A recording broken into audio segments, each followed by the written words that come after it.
இந்தியாவின் முன்னணி பொதுத்துறை வங்கிகளின் ஒன்றான யூனியன் பேங்க் ஆப் இந்தியா கடந்த 1919ஆம் ஆண்டு சேத் சீதாராம் பொதார் அவர்களால் நிறுவப்பட்டு மகாத்மா காந்தியால் துவக்கி வைக்கப்பட்டது. கடந்த 1919ஆம் ஆண்டு துவங்கி இன்று வரை யூனியன் வங்கி வாடிக்கையாளர்களுக்கு தமது சேவையை தொடர்ந்து சிறப்பாக வழங்கி வருகிறது.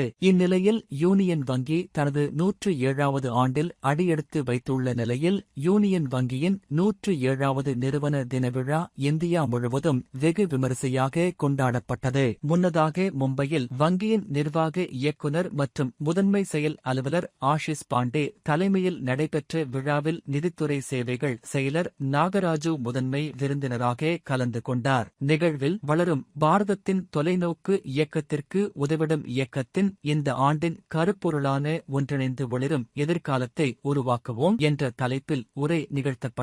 இதன் தொடர்ச்சியாக கோவை இந்துஸ்தான் கல்லூரி வளாகத்தில் யூனியன் வங்கியின் நிறுவன தின விழா வெகு விமரிசையாக நடைபெற்றது. இதில் யூனியன் பேங்க் ஆப் இந்தியாவின் கோவை மண்டல தலைவர் எஸ்.ஏ. ராஜ்குமார், பிராந்திய தலைவர் எஸ். லாவண்யா ஆகியோர் தலைமை தாங்கினர். நிகழ்ச்சியில் வங்கியின் வாடிக்கையாளர்கள், ஊழியர்கள் அவர் தம் குடும்பத்தினருடன் கலந்து கொண்டனர். தொடர்ந்து வங்கி ஊழியர்களின் ககலை நிகழ்ச்சிகள் நடைபெற்றன.